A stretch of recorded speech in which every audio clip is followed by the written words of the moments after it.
आप सभी का अपने क्विज के प्रोग्राम में स्वागत है। आज हम देखने वाले हैं कुछ महत्वपूर्ण क्विज की जो संबंधित हैं 13 अगस्त से।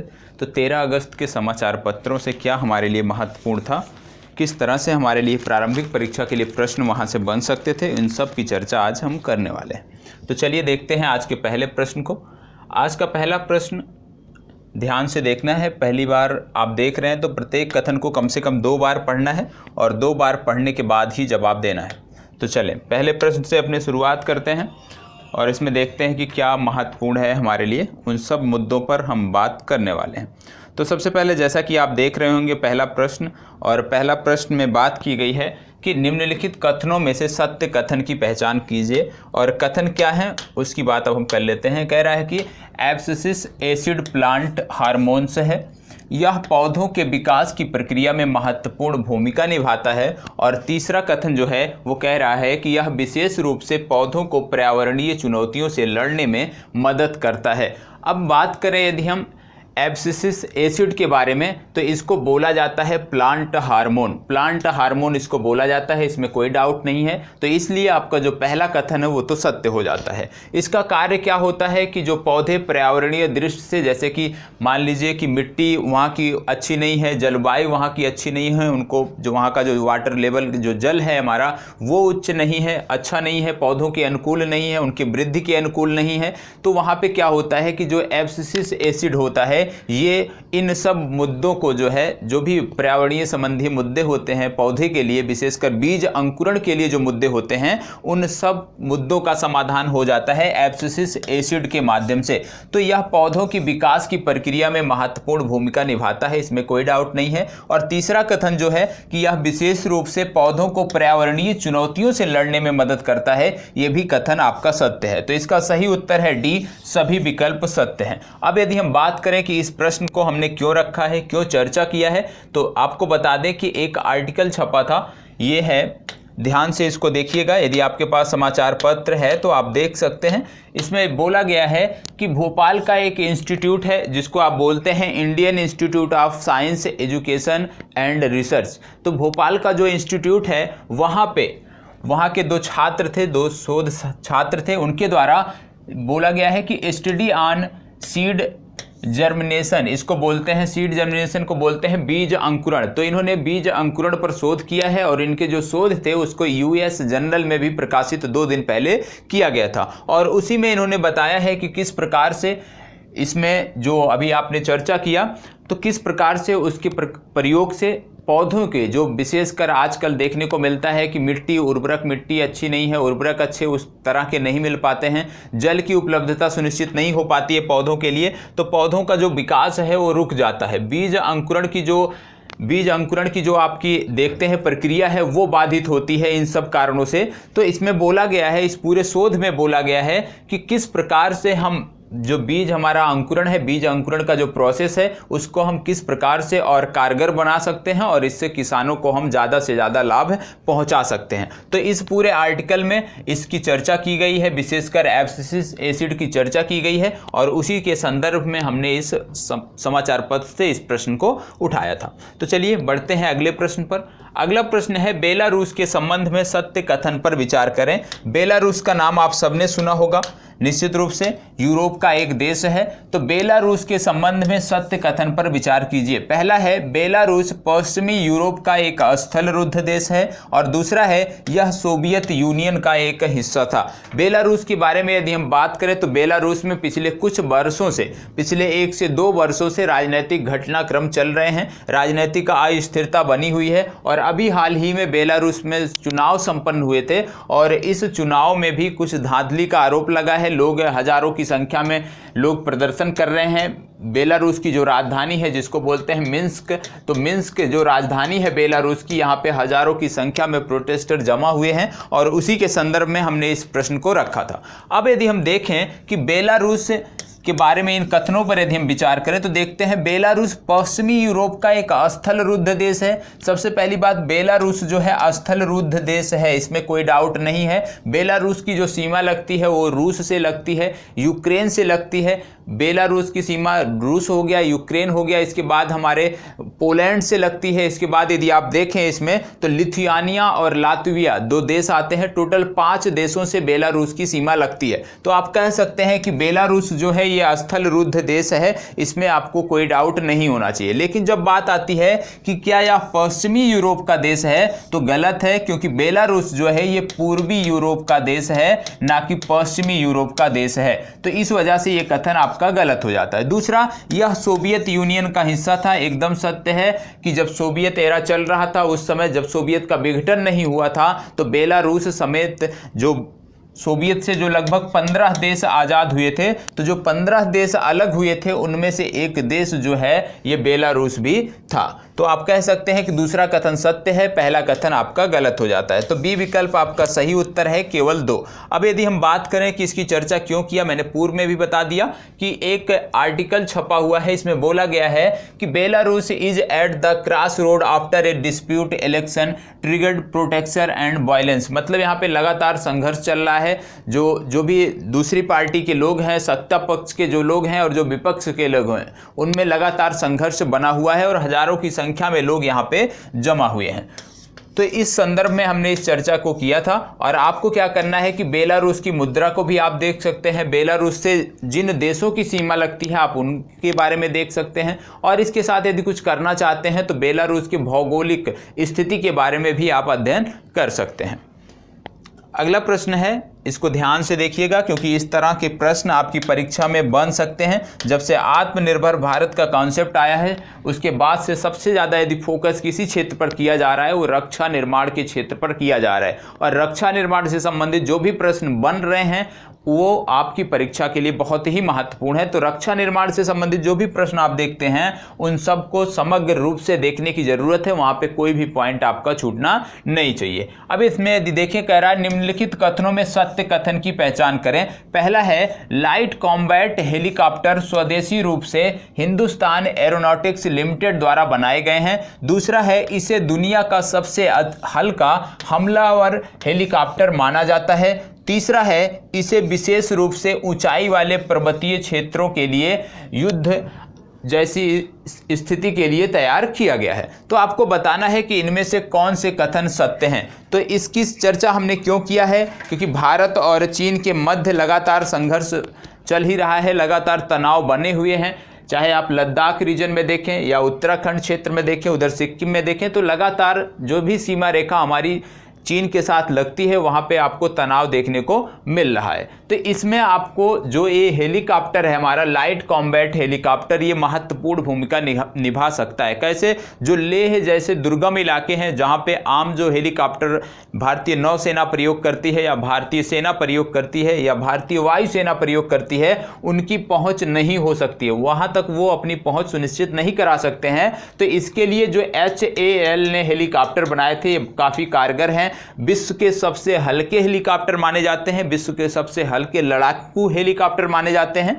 तो इनका जो है अपना एक विशेष महत्व है। और अभी हाल ही में भारतीय वायुसेना द्वारा अपने 2 लाइट कॉम्बैक्ट हेलीकॉप्टरों को लेह में तैनात किया गया है। उसी के संदर्भ में मैंने इस प्रश्न की चर्चा किया था। तो सबसे पहले, लाइट कॉम्बैट हेलीकॉप्टर स्वदेशी रूप से हिंदुस्तान एरोनॉटिक्स लिमिटेड द्वारा बनाए गए हैं, ये एकदम सत्य है। HAL इसका निर्माण करता है और कर रहा है। आगे कह रहा है कि यह दुनिया का सबसे हल्का हमलावर हेलीकॉप्टर माना जाता है इसको, ये भी सत्य है। तीसरा कथन है, इसे विशेष रूप से ऊंचाई वाले पर्वतीय युद्ध के लिए तैयार किया गया है, ये भी सत्य है। मतलब इसका डी कथन जो है ये इसका सही उत्तर है। अब बात आती है इसकी चर्चा हमने क्यों किया है, तो आइए देख लेते हैं आर्टिकल को। यहाँ पे आर्टिकल छपा हुआ है, IAF deploys 2 light combat helicopter इन लेह, और इसमें बताया गया है कि किस प्रकार से जो ये हेलीकॉप्टर है, लाइट कॉम्बैक्ट हेलीकॉप्टर जो है, ये किस प्रकार से लेह सीमा जो हमारी है, लेह से जो हमारी सीमा लगती है, चीन की जो सीमा लगती है लेह से, वहाँ पे किस प्रकार से निगरानी के लिए ये हेलीकॉप्टर सभी मौसमों में महत्वपूर्ण मदद उपलब्ध करा सकता है भारतीय सेना को, भारतीय वायुसेना को, तो उसके लिए यहाँ पे इसकी बात की गई है। और इसी के संदर्भ में मैंने इस प्रश्न को रखा था। और इसमें आप देख रहे होंगे लास्ट पैरा में बोला गया है the IAF and the army need 160 LCH helicopters. अभी भारतीय सेना और भारतीय वायुसेना की जो मांग है 160 ऐसे हल्के हेलीकॉप्टरों की मांग की गई है। और जो डिफेंस एक्विजिशन काउंसिल जिसने अप्रूव किया है, जिसमें ग्रांट दिया था सैन्य खरीद के लिए, उसमें इनको भी शामिल किया गया है। ठीक है, तो ये आपको याद रखना है। और कल मैंने बताया था कि जो डिफेंस एक्विजिशन काउंसिल होती है उसके हमारे जो प्रमुख होते हैं वो जो हमारे रक्षा मंत्री होते हैं वही होते हैं। तो वर्तमान समय में डिफेंस एक्विजिशन काउंसिल जो है उसके अध्यक्ष हैं, उसके चेयरपर्सन है राजनाथ सिंह, ये भी आपको पता होना चाहिए। चलिए बढ़ते हैं अगले प्रश्न पर। अगला प्रश्न, और ये बहुत ही महत्वपूर्ण प्रश्न है, इस पर आपको ध्यान देना है। चलें, सबसे ज़्यादा तवज्जो देनी है इस प्रश्न की। आज की इस चर्चा में यदि सबसे ज़्यादा तवज्जो किसी प्रश्न को देनी है तो आप इस प्रश्न को दे सकते हैं। कह रहा है खतरे में पहुंची हॉर्नबिल का प्रमुख आवास क्षेत्र अरुणाचल प्रदेश है। दूसरा कह रहा है इसने अपने राज्य पक्षी के रूप में महान हॉर्नबिल को नामित किया है। तीसरा कह रहा है हॉर्नबिल का शिकार मुख्य रूप से उनके पंखों के लिए किया जाता है। और चौथा है उन्हें पूर्वोत्तर में कुछ जातीय समुदायों के सांस्कृतिक प्रतीकों के रूप में देखा जाता है। अब आपको बताना है कि इनमें से कौन सा कथन सत्य है। यदि आप देखें हॉर्नबिल पक्षी का नाम सुनते ही आपको भारत का एक राज्य नागालैंड याद आता होगा, क्योंकि नागालैंड में हॉर्नबिल फेस्टिवल मनाया जाता है। प्रत्येक वर्ष के अंत में दिसंबर माह में हॉर्नबिल फेस्टिवल का आयोजन यहाँ पर नागालैंड में किया जाता है। नागालैंड की राजधानी है कोहिमा और कोहिमा में इसका आयोजन किया जाता है। और भारतीय शीर्ष नेतृत्व या तो प्रधानमंत्री या तो कैबिनेट के कोई मंत्री वहाँ पे जाते हैं, उस मेले का, उस फेस्टिवल का उद्घाटन करते हैं। अब बात आई है कि इसने अपने राज्य पक्षी के रूप में हॉर्नबिल को नामित किया है। पहला कथन तो सत्य है कि हॉर्नबिल का जो प्रमुख आवास क्षेत्र है वो अरुणाचल प्रदेश है, ये तो आपका सत्य है। दूसरा कह रहा है कि अरुणाचल प्रदेश राज्य ने अपने राज्य पक्षी के रूप में हॉर्नबिल को नामित किया है, यह भी सत्य है। हॉर्नबिल जो है अरुणाचल प्रदेश का राजकीय पक्षी है। ठीक है, अब अगली बात आती है कि हॉर्नबिल का त्यौहार मुख्य रूप से उनके पंखों के लिए किया जाता है। आप यदि नागालैंड से संबंधित हॉर्नबिल फेस्टिवल को देखते होंगे या वहाँ पे नागालैंड या अरुणाचल प्रदेश से संबंधित कुछ जनजातियों की पिक्चर को कभी आपने देखा होगा, तो आप देखेंगे कि उनके कैप में एक पंख लगा रहता है और जो पंख होता है वो हॉर्नबिल पक्षी का लगा होता है और उसकी मांग कुछ जनजातियों में बहुत ही ज़्यादा है और इसी के चलते इनका शिकार किया जाता है। सिर्फ और सिर्फ इनके परों के लिए इनका शिकार किया जाता है, तो ये भी आपका सत्य है। चौथा कह रहा है कि उन्हें पूर्वोत्तर में कुछ जातीय समुदायों के सांस्कृतिक प्रतीकों के रूप में देखा जाता है, एकदम सत्य है। इनमें से एक जनजाति है न्यासी। न्यासी जनजाति का आपने नाम सुना होगा। ये जो न्यासी जनजाति है ये पक्के पागा हॉर्नबिल, एक है पक्के टाइगर रिजर्व, आप सबने सुना होगा। तो पक्के टाइगर रिजर्व जो है उसके पास में आसपास के जो जंगल हैं वहां पे न्यासी जनजाति रहती है और न्यासी जनजाति जो है इनका सांस्कृतिक प्रतीक क्या है, हॉर्नबिल पक्षी है। तो इस प्रकार की अन्य कई जनजातियां हैं जो नागालैंड और अरुणाचल प्रदेश से संबंधित हैं, जो अपने सांस्कृतिक कार्यक्रमों में हॉर्नबिल पक्षी से जुड़े हुए अंगों या पंखों की उपलब्धता को सुनिश्चित बनाए रखने के लिए इनका शिकार करते हैं और इनमें एक अलग महत्व माना जाता है। ठीक है, तो एक प्रकार से हम देखें न्यासी जनजाति की हमने चर्चा क्यों किया, क्योंकि न्यासी जनजाति भी बहुत बड़े पैमाने पर हॉर्नबिल पक्षी का शिकार करती थी, लेकिन अब इनको जागरूक किया गया है। अरुणाचल प्रदेश सरकार द्वारा लगातार हॉर्नबिल पक्षी के संरक्षण के लिए कार्य किया जा रहा है और ये जो न्यासी जनजाति है जो पक्के टाइगर रिजर्व के आसपास रहती हैं, अब इसके द्वारा भी हॉर्नबिल जो पक्षी है उसके संरक्षण के लिए कार्य किया जा रहा है। मतलब जो न्यासी जनजाति थी जिसके द्वारा सबसे ज्यादा हॉर्नबिल पक्षी का शिकार किया जाता था, अब आज के समय में यही जनजाति हॉर्नबिल पक्षी के संरक्षण में महत्वपूर्ण योगदान दे रही है। कहाँ पे निवास करती है, तो आपको बता दिया मैंने कि निवास इनका स्थान जो है ये आपका है पक्के टाइगर रिजर्व के आसपास का जो क्षेत्र है वहां पे ये जनजाति रहती है। और जैसे ही नाम आता है पक्के का, तुरंत आपको एक नाम और याद आना चाहिए, क्या, पक्के पागा हॉर्नबिल। ये पक्के पागा हॉर्नबिल ये भी एक त्योहार है। हार्नबिल त्यौहार अलग है, जबकि पक्के पागा हार्नबिल त्यौहार अलग है। ये जो पक्के पागा हार्नबिल त्यौहार है ये अरुणाचल प्रदेश में मनाया जाता है, जबकि हार्नबिल जो त्यौहार है वो आपका मनाया जाता है नागालैंड में। ये दोनों अंतर है, ये आपको पता होना चाहिए। तो कभी भी पक्के पागा की बात किया जाए तो तुरंत अरुणाचल प्रदेश पहुंचना है, यदि हार्नबिल की केवल बात किया जाए तो तुरंत आपको नागालैंड से जुड़ना है। तो कहने का मतलब था कि इसका सभी कथन सत्य है, डी विकल्प इसके सही है। अब यदि हम बात करें कि इसकी चर्चा हमने क्यों किया है तो आइए समझते हैं। यहां पे है फॉरेस्ट लॉस थ्रेटेन्ड हॉर्नबिल। इसमें बोला गया है कि जो पक्के टाइगर रिजर्व है, जो पक्के राष्ट्रीय उद्यान है, उसके आसपास का जो क्षेत्र था जहां पे सबसे ज्यादा हॉर्नबिल पक्षी पाई जाती है, इनका प्रमुख आवास जो माना जाता था, वहां पे लगातार वनों का विनाश हो रहा है और उसके चलते जो हॉर्नबिल पक्षी है इसके अस्तित्व पर संकट आ गया है और ये जो है इनका जो अस्तित्व है वो खतरे में है। तो इसके बारे में इन्होंने बात किया है इस पूरे आर्टिकल में और बताया है कि किस प्रकार से वन क्षेत्र की कमी हो रही है, वन क्षेत्र का विनाश हो रहा है, उन सब के बारे में इसमें बताया गया है। तो उतना हमें पढ़ना नहीं है, वो हमारे काम की चीज नहीं है। हमें सिर्फ क्या देखना है कि किस प्रकार से हॉर्नबिल हमारी परीक्षा के लिए महत्वपूर्ण है। तो हॉर्नबिल दो संदर्भों में महत्वपूर्ण है। पहला तो पूछा जाता है कि हॉर्नबिल त्योहार कहां पे मनाया जाता है, दूसरा प्रश्न बनता है पक्के पागा हॉर्नबिल कहां पे मनाया जाता है, तीसरा बन सकता है हॉर्नबिल किस राज्य का राजकीय पक्षी है, चौथा प्रश्न बन सकता है कौन सी जनजाति हॉर्नबिल जो पक्षी है उसके संरक्षण के लिए आगे आई है, तो न्यासी जनजाति है। तो इस तरह से कई सारे प्रश्न आपकी परीक्षा में बन सकते हैं, तो इन सब के लिए भी आपको तैयार रहना होगा। चौथा प्रश्न बन सकता है कि जो पक्के टाइगर रिजर्व है ये किस राज्य में है, तो अरुणाचल प्रदेश में है, ये भी आपको पता होना चाहिए। चलिए बढ़ते हैं आगे और आपको इस कथन पर विचार करना है। इस प्रश्न को देखिए, बहुत ही अच्छा प्रश्न है, निश्चित रूप से आपकी परीक्षा के लिए महत्वपूर्ण है। कह रहा है भारत जैविक किसानों की कुल संख्या के मामले में पहले स्थान पर है। दूसरा कह रहा है भारत का स्थान जैविक खेती के रकबे की दृष्टि से विश्व में 9वां है। और तीसरा कह रहा है मिशन जैविक मूल्य श्रृंखला विकास कार्यक्रम, क्या है, मिशन जैविक मूल्य श्रृंखला विकास कार्यक्रम मध्य भारत में जैविक कृषि को बढ़ावा देने के लिए शुरू किया गया था। और चौथा है भारत में जैविक निर्यात मुख्यतः गेहूं, चने और मशरूम का होता है। अब इनमें से पढ़ना है कथन को और आपको सही उत्तर का चुनाव करना है। इस प्रश्न की चर्चा मैंने क्यों किया है अभी आगे हम बात करने वाले हैं। सबसे पहले यदि हम देखें, भारत जैविक किसानों की कुल संख्या के मामले में पहले स्थान पे हैं, एकदम सत्य है। भारत सरकार के कृषि मंत्रालय द्वारा एक रिपोर्ट आई है, उस रिपोर्ट के अनुसार बताया गया है कि भारत विश्व में जैविक किसानों की कुल संख्या के मामले में पहले पायदान पर है। दूसरा, इसी रिपोर्ट में बताया गया है कि भारत का स्थान जैविक खेती के रकबे के दृष्टि से विश्व में 9वां है, यह भी इसी रिपोर्ट में बताया गया है। तो याद रखना है क्या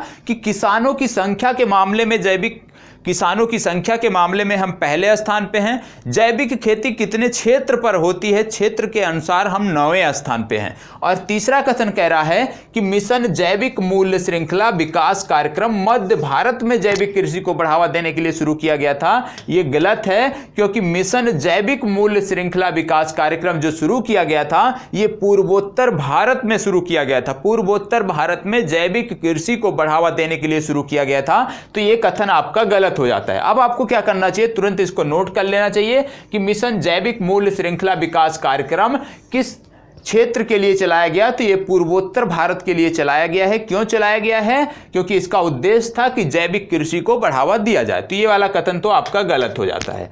अगला कह रहा है भारत से जैविक निर्यात मुख्यतः गेहूं, चने और मशरूम का होता है। यह गलत है, क्योंकि भारत से जो निर्यात होता है यदि हम उसकी बात करें तो यहां पे गेहूं का नहीं होता है। हाँ, चावल का जरूर होता है, अलसी के बीज का होता है, तिल का होता है, सोयाबीन का होता है, तो इन सब का निर्यात होता है। तो आइए रिपोर्ट को देख लेते हैं, लेकिन उससे पहले सही उत्तर का चुनाव कर लेते हैं। तो इसका सही उत्तर है 1 और 2।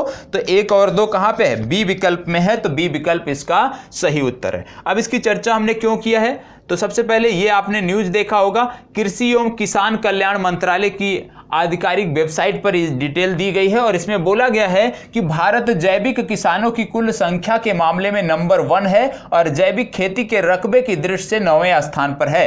भारत से जैविक निर्यात मुख्यतः अलसी के बीज, तिल, सोयाबीन, चाय और औषधीय पौधों के साथ साथ चावल व दालों का होता है। किसानों को खुदरा और थोक खरीदारी में सीधे जोड़ने के लिए जैविक ई-कॉमर्स कॉमर्स प्लेटफॉर्म को मजबूत किया जा रहा है। अब यहां से एक प्रश्न और बन सकता है कि जैविक ई कॉमर्स प्लेटफॉर्म का उद्देश्य क्या है, किससे संबंधित है, तो आप इसको भी देख सकते हैं। ठीक है, तो इस प्रश्न की चर्चा हमने क्यों किया, क्योंकि कृषि एवं किसान कल्याण मंत्रालय जो है उसकी आधिकारिक वेबसाइट पर इसकी जानकारी दी गई है। आगे बढ़ते हैं। अगला प्रश्न है, हाल ही में चर्चा में रहा सार्थक क्या है। सार्थक के बारे में बताना है, इन दिनों चर्चा में है, 2 दिन पहले न्यूज में था। सार्थक बोला गया है डीआरडीओ द्वारा निर्मित एक ड्रोन, दूसरा है गार्डन रीच शिप बिल्डर्स द्वारा निर्मित पनडुब्बी, और तीसरा है भारतीय नौसेना के लिए रूस से आयातित नाभिकीय पनडुब्बी, और चौथा ही कथन पर मत जाइएगा क्योंकि ये गलत लिखा गया है। ठीक है, तो इन तीनों में से विचार करना है, चौथा आप मान लीजिए इनमें से कोई नहीं। ठीक है, अब यदि आप देखें सार्थक के बारे में, तो सार्थक के बारे में बता दें कि इनमें से जितने भी विकल्प दिए गए हैं कोई भी मैच नहीं होता है, क्योंकि सार्थक क्या है, एक अपतटीय गश्ती पोत है। ठीक है, अपतटीय गश्ती पोत है। अब दूसरा प्रश्न क्या बन सकता है, भाई अपतटीय गश्ती पोत तो है लेकिन इसको बनाया किसने है, क्योंकि इस तरह का जो भी कुछ निर्माण होता है तो उसके निर्माणकर्ता के बारे में हमें पता होना चाहिए। तो सार्थक की यदि हम बात करें तो इसको बनाया है मेसर्स गोवा शिपयार्ड लिमिटेड। किसने बनाया है, गोवा शिपयार्ड लिमिटेड द्वारा बनाया गया है, गोवा शिपयार्ड लिमिटेड द्वारा बनाया गया है। तो बस 2 चीजें आपको पता होना चाहिए कि सार्थक क्या है, अपतटीय गश्ती पोत है जिसको गोवा शिपयार्ड लिमिटेड द्वारा बनाया गया है। इसमें एक नाम आपने देखा होगा विकल्पों में कि garden reach ship builders limited. Garden reach ship builders limited नाम आपको पता होना चाहिए, है कहां पे, कोलकाता में है, ये पता होना चाहिए। और ये भारत का एकमात्र शिप बिल्डर्स है जिसने 100 जहाज नौसेना को दे दिए हैं। तो 100 जहाजों का, 100 युद्ध पोतों का निर्माण करने वाला, 100 युद्धक जहाजों का निर्माण करने वाला भारत का एकमात्र यदि कोई शिप बिल्डर्स लिमिटेड है तो वो कहां पे है, ये वाला है आपका garden reach ship builders limited, ये आपको पता होना चाहिए। ठीक है, अब इस प्रश्न की चर्चा मैंने क्यों किया तो आइए देख लेते हैं। ये आपका रक्षा मंत्रालय की वेबसाइट है, डिफेंस मिनिस्ट्री की वेबसाइट पे बोला गया था भारतीय तट रक्षक अपतटीय गश्ती जहाज सार्थक का शुभारंभ, और इसमें बोला गया था कि आज भारतीय तटरक्षक बल के लिए एक अपगश्ती जहाज ओपीवी का शुभारंभ किया गया है। और इसमें बोला गया था कि किसके द्वारा इसका उद्घाटन किया गया है और क्या चीजें इसमें है, तो उस पर हमें नहीं जाना है, हमें सिर्फ जानना है कि सार्थक है क्या, अपतटीय गश्ती पोत है, निर्माण किसने किया है, गोवा शिपयार्ड लिमिटेड द्वारा किया गया है। बस 2 चीजें हमें याद रखनी है। तो आज के लिए इतना ही, और शनिवार और रविवार को आपका ये सीरीज ऑफ रहेगा, तो सोमवार को जब हम आएंगे तो शनिवार और रविवार के प्रश्नों को साथ लेकर आएंगे। कहने का मतलब है आपका कुछ भी छूटेगा नहीं, लेकिन जो ये सीरीज चलती है ये सोमवार से शुक्रवार चलेगी, और सोमवार को जब हम आएंगे तो शनिवार और रविवार के भी प्रश्नों को हम हल करेंगे। तो कहने का मतलब है जो सोमवार को हमारी सेशन होने वाला है, सोमवार को जो हमारा सेशन होगा वो थोड़ा सा लंबा होगा, क्योंकि कम से कम 10 से 15 प्रश्न उस दिन हो जाएंगे। शनिवार के भी प्रश्न होंगे, रविवार के भी होंगे और सोमवार के, तो 3 दिन के प्रश्नों को हम सोमवार को देखेंगे। तो यहीं पे आपसे विदा लेते हैं। यदि अच्छा लगता है तो प्लीज़ लाइक, शेयर और कमेंट अवश्य करें, और अपने दोस्तों को ज़्यादा से ज़्यादा चैनल के बारे में बताएं। धन्यवाद।